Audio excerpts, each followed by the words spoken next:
You're lying in bed. The room is still. Maybe there's a book nearby, or a notepad left open beside your pillow. A half-written thought, a scribbled reminder, a doodle you don't remember drawing. Somewhere in your home, maybe in a drawer or at the bottom of a bag, or resting quietly on a desk, is a pen. Just a pen. One of many. Something ordinary, easy to overlook, and yet it's also a key, a tool, a small piece of civilization. Tonight, we're going to follow it back in time. Not just the one you own, but the entire idea of it. The concept of a pen, a device designed not to strike, or cut, or carry, but to make marks, to leave a trail of thought behind. A bridge between silence and story. But to find the first pen, we have to go back. Far back. Before ink. Before alphabets. Before paper. To a time when the world was still figuring out how to remember. Early humans didn't have pens. They had stones. Bark. Clay. Bone. Their first records were scratched, not written. Carved with sharp tools, not drawn with smooth strokes. A piece of obsidian might be dragged across soft wood. A shard of bone might press into a damp cave wall. These weren't pens yet. Not really, but they were gestures. Reaching. Symbols. Marks made to say, I was here. In parts of Europe, handprints on cave walls still echo that idea. Not painted with brushes, but sprayed. Pigment blown from the mouth around a splayed hand, leaving a shadow behind. Others painted animals in motion, deer, bison, horses, with natural dyes and the tips of sticks, fingers, reeds. Early marks, early voices, the first steps toward writing. Thousands of years later, in the valleys of Mesopotamia, something changed. Humans settled, built cities, traded, counted. They needed a way to keep track. And so, in the soft clay of riverbanks, they began pressing shapes. Not scratching, but pressing, using a sharpened reed, cut on the diagonal. It made a wedge-shaped mark. Over time, these wedges became standardized. A script, cuneiform, one of the world's first writing systems. The tool was called a stylus.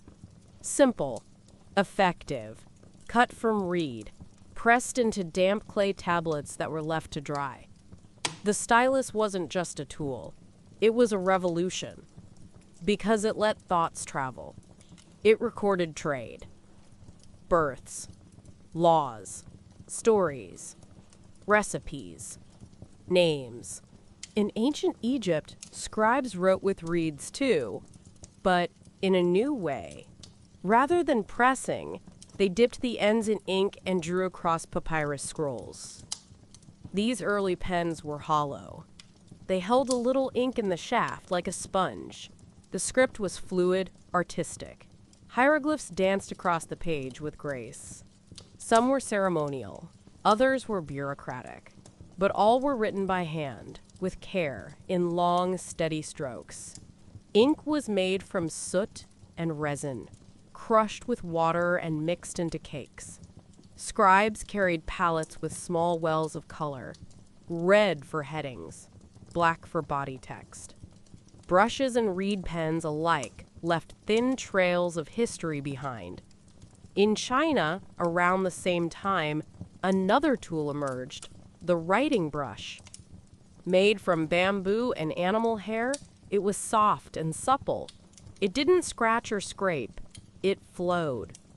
Ink was ground from solid sticks on stone with water, then dipped and swept in graceful curves. The strokes of Chinese characters depended on pressure, rhythm, and breath.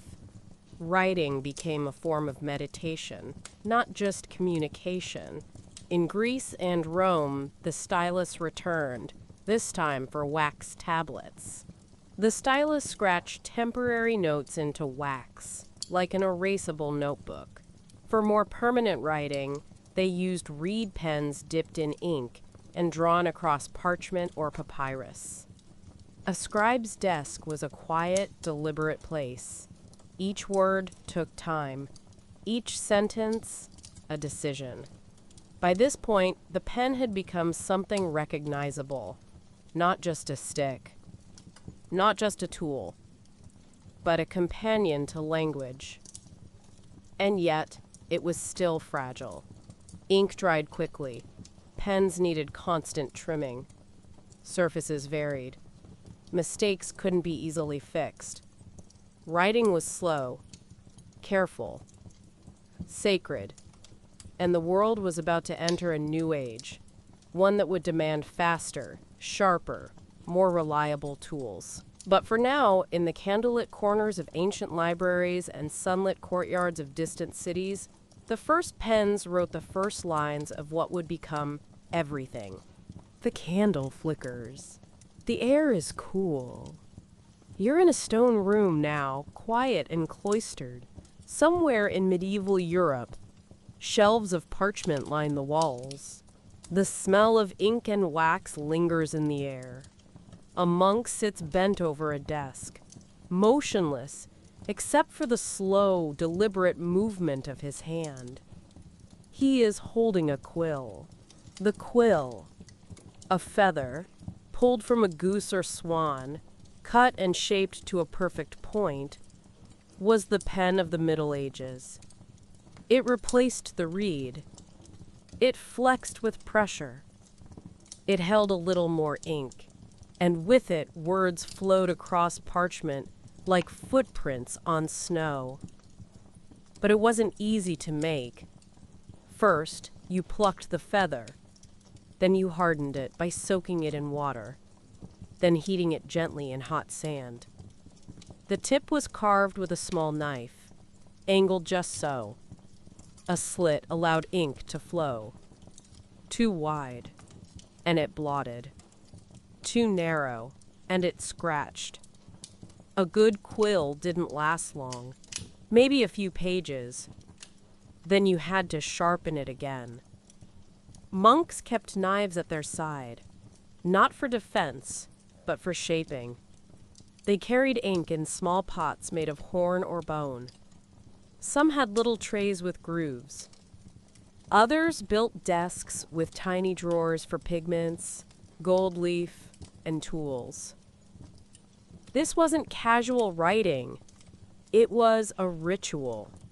They wrote slowly, carefully. Each letter was a small sculpture. Illuminated manuscripts weren't just books. They were hours, days, lives. Some letters were drawn with colored ink, others wrapped in gold. Margins held delicate vines, tiny faces. Animals curled around the edges of the page. But all of it, every dot, every curve, started with a pen, a quill, held between finger and thumb, dipped and drawn. Outside the monastery walls, writing was spreading. Scribes worked in royal courts, copying decrees. Merchants wrote ledgers. Poets scribbled verses. But ink was precious, parchment costly, pens delicate. You didn't write casually. Every word had weight. In the Islamic world, calligraphy flourished. Reed pens called qalam remained in use, their tips cut at subtle angles for thick and thin strokes. The Arabic script flowed like water, balanced between geometry and poetry. Scribes practiced for years, not just to write, but to write beautifully. They ground their own ink from soot and saffron, gum and dye. They prepared their paper with starch and burnishing stones. The pen was more than a tool. It was a discipline, a spiritual extension of the self. In East Asia, the writing brush still dominated, but pens were appearing too. Thin metal tools for fine scripts, dipped pens for clerical records. The rhythm was different in every culture, but the purpose was the same: to hold thought in shape, to make sound visible, to give memory a home. And yet, the pen had not yet become portable. You couldn't write on the go. You couldn't jot things in a hurry. Writing was still a station, a place to be, a desk, a lamp, a pen, a pause. The Renaissance would begin to loosen those bindings. New ideas demanded speed. Printing would flood the world with type. But for the individual, the handheld pen was still king, quietly shaping poetry, prayer, and contracts in the flickering light. And soon, someone would wonder, could the ink be kept inside? Could a pen write longer? Could it carry its own voice? The world begins to speed up. Trade routes stretch wider. Cities rise higher. Letters travel further. And as ideas race from one continent to another, the pen, that humble companion to thought, is asked to keep up. The quill has served well. It's graceful, responsive, but also delicate. It breaks, it blots, it needs trimming every few paragraphs.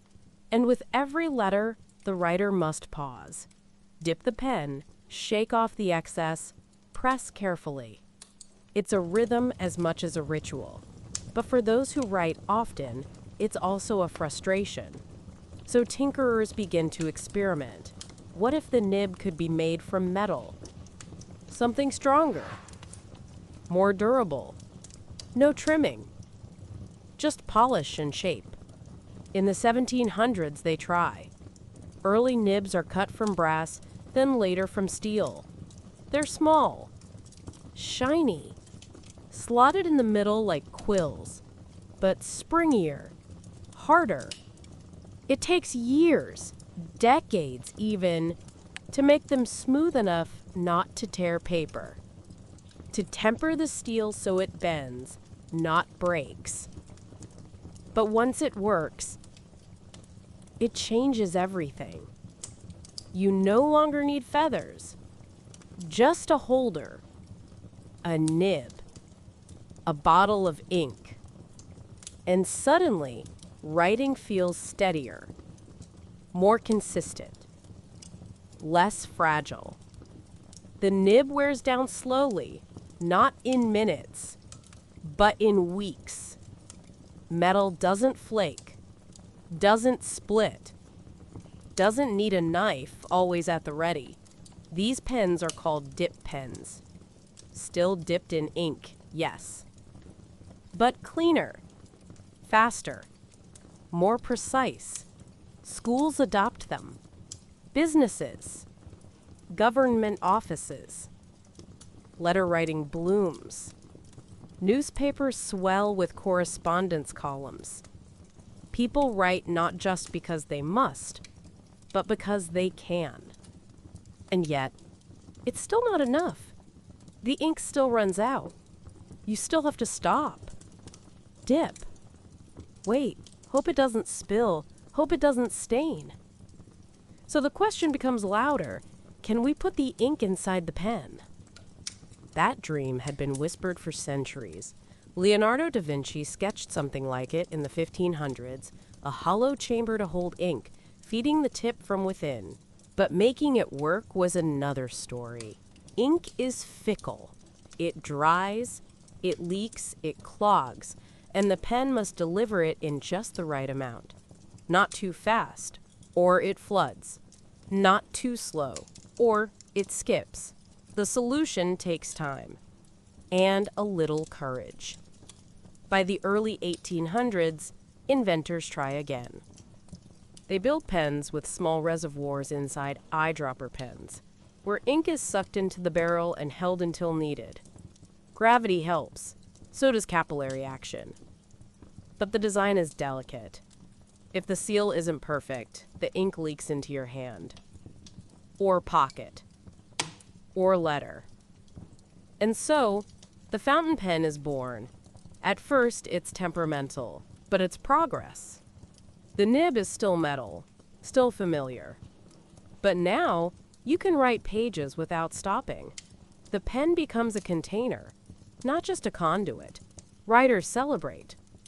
So do lawyers. Architects. Travelers. Anyone who has ever dipped a pen in a moving carriage knows what a miracle it is to carry ink safely in your pocket. Manufacturers race to refine the idea. In England, in France, in the US, companies spring up with names that will one day be whispered across generations. Parker, Waterman, Schieffer. Their pens gleam with polished barrels, gold-trimmed nibs, elegant caps that click into place. The fountain pen becomes a symbol of learning, of taste, of status. Presidents sign treaties with them. Graduates receive them as gifts. Lovers carry them like secrets.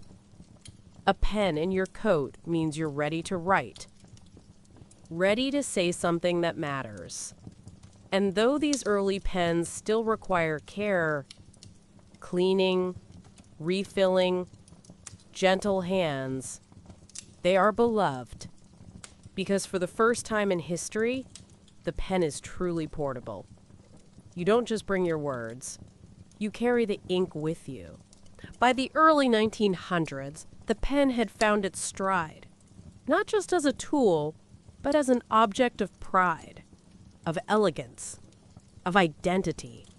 The fountain pen was no longer experimental. It was essential. You carried it in a pocket. You clipped it to a notebook. You twisted the cap, felt the weight settle in your hand, and let the nib touch paper with a gentle glide. No more dipping, no more trimming, just words.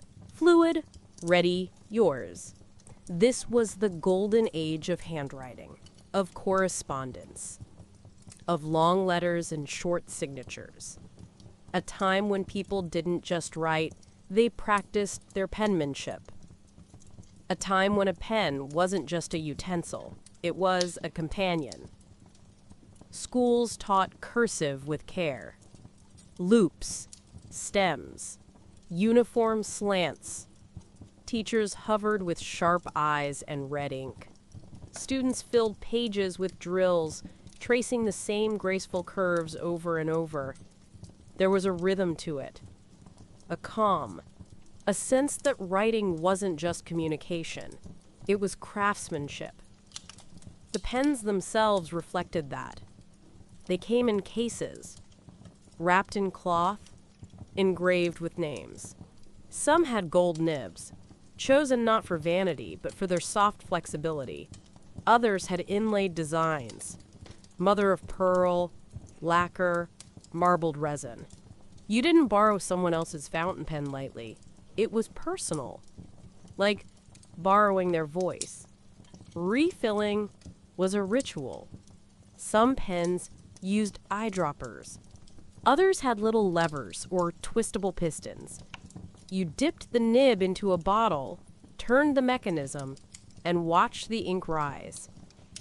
It felt like science, like magic, like something ancient and mechanical all at once. And in an age before screens, the written word mattered more than ever. You wrote thank you notes, apologies, proposals, postcards, diaries, travel journals, grocery lists with careful loops. A single pen could hold everything from poetry to calculation, from grief to flirtation. The same ink that recorded a ledger in the morning might sketch a flower in the margin by night. Entire businesses operated on ink and paper. Contracts, invoices, telegram drafts. Each document signed with a flourish that told you exactly who had touched it. The pen was the bridge between conversation and permanence. And then came mass production. Companies scaled up. Pens became more affordable, more reliable, more diverse. There were pens for students, pens for secretaries, pens for artists and engineers. Fountain pens ruled the world, one refill at a time. But even then, with shelves full of options, some people had a favorite, a certain grip, a nib worn just right, a barrel that fit the curve of their fingers perfectly, a pen that traveled with them, job to job, home to home, country to country. Because a good pen isn't just an object, it's a witness.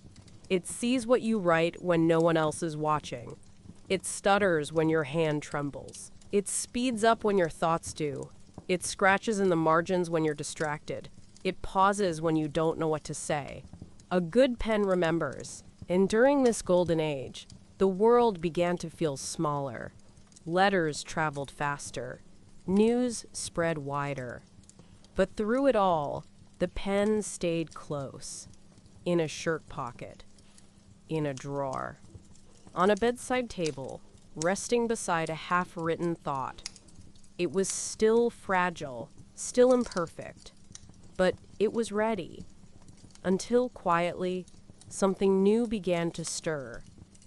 Something smaller, simpler, cheaper. A pen that didn't need to be filled. A pen you could forget. Café Rue.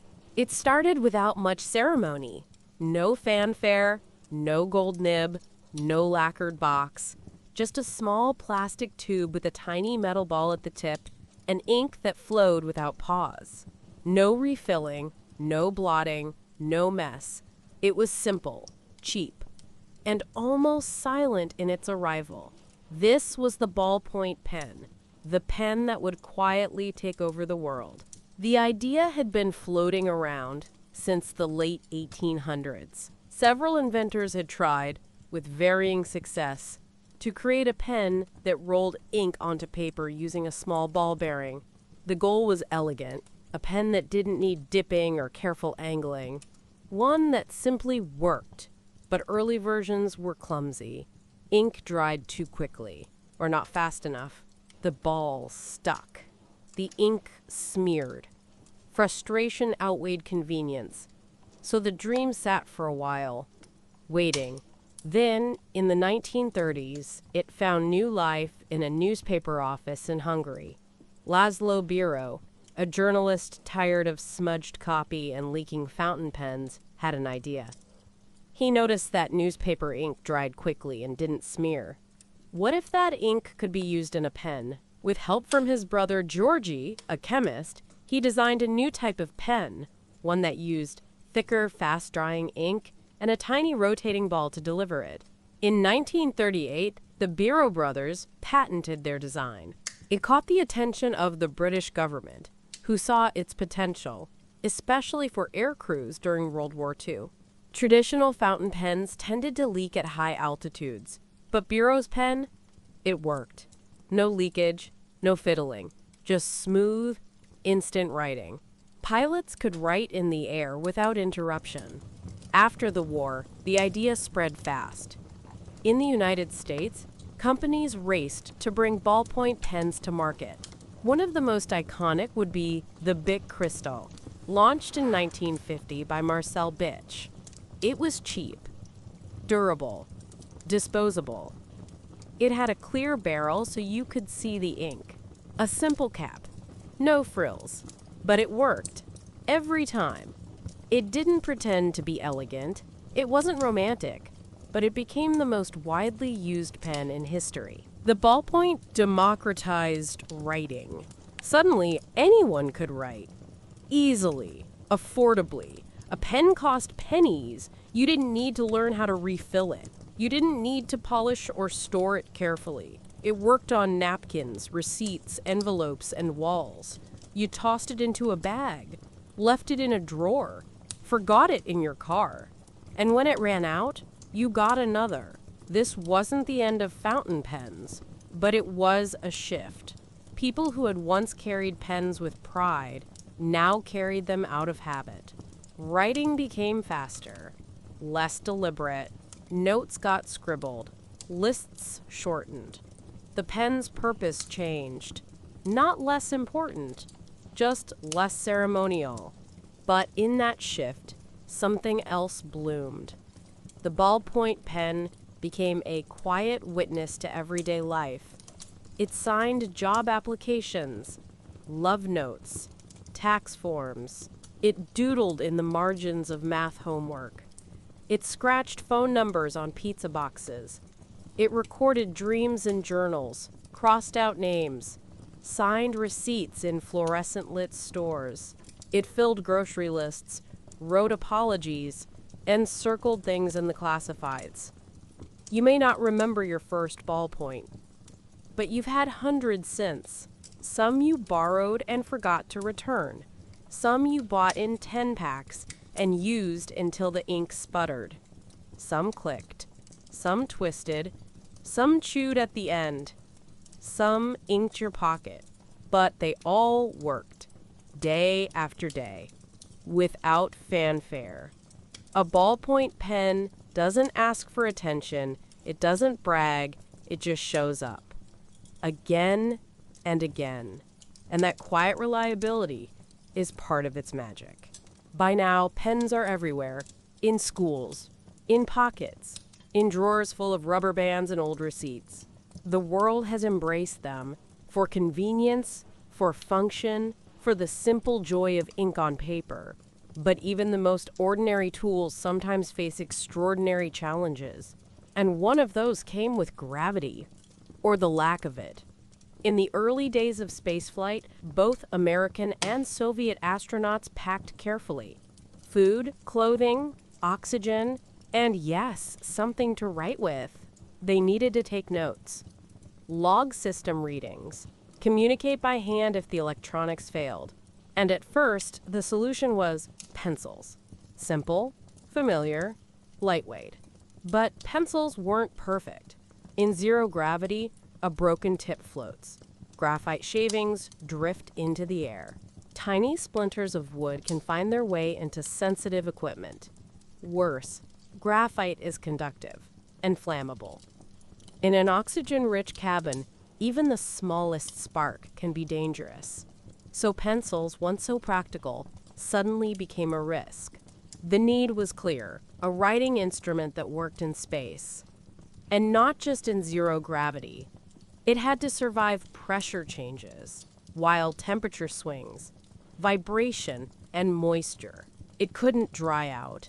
It couldn't leak. And it couldn't rely on gravity to feed ink to the tip, because in orbit, gravity isn't there to help. Enter Paul C. Fisher, an inventor and pen manufacturer in the U.S. Fisher wasn't backed by NASA. He didn't have a government contract, but he had an idea. He spent his own money, over $1 million, to design a pen that worked in any condition. His breakthrough? A sealed, pressurized ink cartridge. Inside, nitrogen gas gently pushed the ink forward. No air bubbles, no leaks, no skips. The result was the Fisher Space Pen. It could write upside down, in the freezing cold, in blistering heat, underwater, on greasy surfaces, on glossy paper, even in a vacuum. It wasn't flashy, just sleek, compact, silent.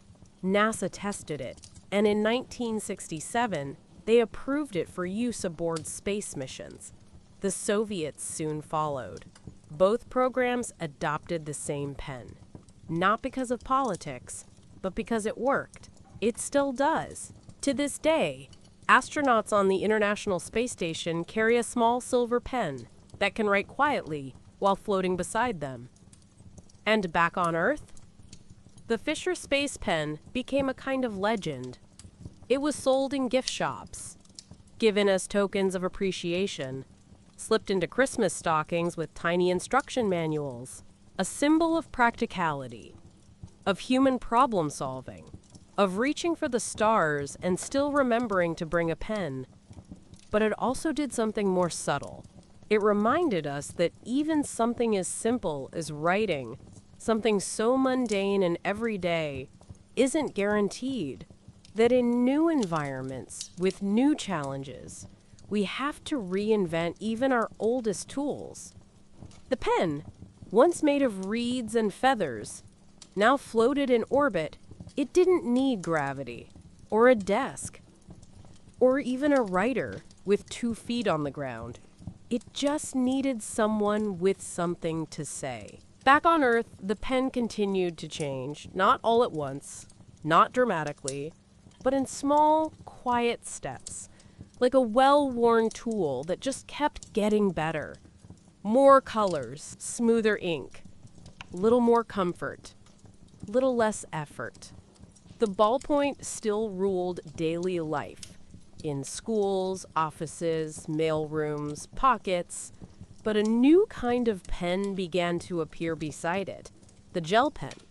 Invented in Japan in the 1980s, gel pens used pigment suspended in water-based gel. The ink was thicker, richer, more vibrant than regular ballpoint ink. It didn't smear like fountain pen ink, and it didn't skip like older ballpoints. It glided effortlessly, bold and clean. Suddenly, writing became more expressive. People scribbled in teal, magenta, silver. Students decorated their notes. Journals came alive with color. Doodling became art. Gel pens didn't just write, they played. Some pens glowed, some sparkled, some erased. Yes, erasable pens came back. Not pencils, not tricks. Actual ink that could vanish. Heat sensitive, disappearing with friction. It felt like magic, a quiet little spell at the tip of your hand. At the same time, designers began to focus on feel, grip, weight, balance. Ergonomic pens shaped themselves to fingers. Cushioned grips appeared. Retractable tips clicked satisfyingly into place. The act of writing wasn't just about what you said, but how it felt to say it. The pen became an object of comfort. Some were wide, chunky, bright, made for children learning to write. Others were slender, heavy, made of metal, built to impress. Signature pens, meeting pens, the kind you keep in a drawer just for special paper. In the background, digital tools were rising. Keyboards, screens, phones. But still, the pen remained. You reached for it in moments when typing felt too mechanical, when a thought needed to land gently, when the blank page asked for something slower than a tap. A pen could pause with you. It could follow your hesitation. It could scribble, cross out, circle, underline. It could draw a shape in the margin when your thoughts drifted. It could sign a birthday card with uneven loops and your favorite exclamation point. It didn't autocorrect. It didn't beep. It didn't vibrate. It just wrote. And slowly, the pen settled into its new role. Not as competition to technology, but as its counterbalance. People began writing letters again, not because they had to, but because they wanted to. Journals became places of reflection. Planners filled with color-coded goals. Bullet journals, hand lettering. Calligraphy was revived as art, not necessity. The pen stopped being invisible and started being chosen.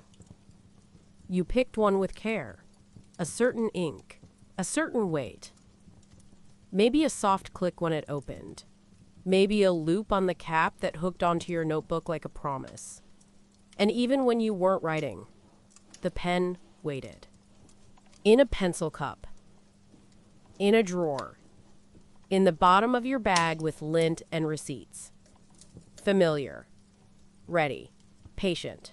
Because the truth is, Even as screens spread, even as thumbs fly across glass, there's something irreplaceable about holding a pen, about watching words appear in real time, shaped by your own motion, your own pressure, your own pace. It's personal, it's private, it's real. And so, while the world scrolls faster, you still pause, open your notebook, and press the tip gently to the page. By now, the pen isn't just a tool. It's something softer, something steadier. It's memory, it's presence, a small object that carries weight far beyond its size. You don't throw all pens away. Some you keep. A pen signed the lease on your first apartment. Another signed your marriage certificate. A different one, thinner, cheaper, signed the form at the vet when you said goodbye. Some pens just write. Others witness. Maybe you've kept one in a drawer long after it ran out of ink. You tell yourself you'll refill it someday. But maybe it's not about ink. Maybe it's about what it meant when it still worked. The notes it held. The hands it passed between. The stage of life it quietly marked. Pens become souvenirs. You bring one home from a museum gift shop. Another from a hotel. One from a conference where you don't remember the speaker, but still click the pen absent-mindedly during meetings. They gather in mugs, jars, desk drawers, glove compartments. You don't remember where each one came from, but they're yours. Sometimes people give you pens as gifts. Not grand gifts, just thoughtful ones. A smooth pen in a small box. A brand you wouldn't have bought for yourself. It feels heavier, nicer. It makes you want to write in full sentences. It makes the act feel deliberate. And sometimes, people give you pens without knowing. A friend hands you one across a table and forgets. But you don't. Because it was there at that conversation. That moment, that pause between thoughts. And so, you keep it. Some pens travel with you. Across countries. Across decades. You take them to class. To work. To the DMV. To doctor's appointments. To interviews where your hand trembles slightly and the ink wobbles on your signature. That same pen rides home with you. It goes back into your bag. You don't tell anyone. But you feel it. Because pens don't talk. But they remember. They remember how you press a little harder when you're upset. How you pause between words when you're uncertain. How your letters get smaller when you're focused. Bigger when you're in a hurry. Some pens become part of a routine. One by the fridge. One by the bed. One next to the phone. One tucked into a book spine like a quiet bookmark. They're just there. Always. Some are beautiful. Brushed metal. Matte black. Brass. Rose gold. Handmade. Engraved. A retirement gift. A graduation gift. A thank you gift with your initials etched in delicate script. You use them rarely, not because they don't work, but because they do, and you want them to last. Others are ugly, cheap, promotional, cracked, faded logos from a dentist's office you haven't visited in years. But you don't throw them out. Not because you love them, but because they still write. And that's enough. You've probably held hundreds of pens in your life. Maybe thousands. But some, a few, stay with you. Not because of what they are, but because of where they've been. So now here you are. The day is winding down. The room is dim. The words have slowed. And somewhere nearby on a desk or a nightstand or gently rolling under a closed notebook, there's a pen. Not glowing, not buzzing, not reminding you of anything, just waiting. The modern pen doesn't need much. It doesn't demand attention. It doesn't send notifications. It simply exists, ready, present, silent. You hold it without thinking. You twist it, tap it, click it absent-mindedly. You draw little shapes while talking on the phone. You underline a sentence that feels important. You sign your name without reading the rest of the form. It moves with you. In a world of touchscreens and scrolling, there's something comforting about the feel of ink meeting paper, the way it slows your thoughts just enough to let them land. The way it creates something real, not digital, not edited, not auto-corrected, just yours. Handwriting isn't gone. It's quieter now, more personal. It shows up in journals, letters, sticky notes, margins, in birthday cards, in to-do lists, in little scribbles that only make sense to you. And always, behind the words, is a pen, a simple object, refined by centuries, sharpened, shaped, softened. It once began as a reed in a river, a feather in a field, a stick in the dirt. And now, it rests beside your pillow, or in your pocket, or at the bottom of a drawer you haven't cleaned out in years. It has followed you through everything. School papers, grocery lists, dreams written at 2 a.m. sketches of rooms you might one day build, thoughts you didn't know you had until the ink revealed them. It's seen your handwriting change. Your thoughts wander. Your heart grows steadier. And when the ink runs dry, when the line breaks, when the tip scratches instead of glides, you don't mourn. You pick up another. Because there will always be another. Another pen, another thought, another page. The pen is quiet, but it holds a world inside it. History, memory, potential, presence. It doesn't need to be flashy to matter.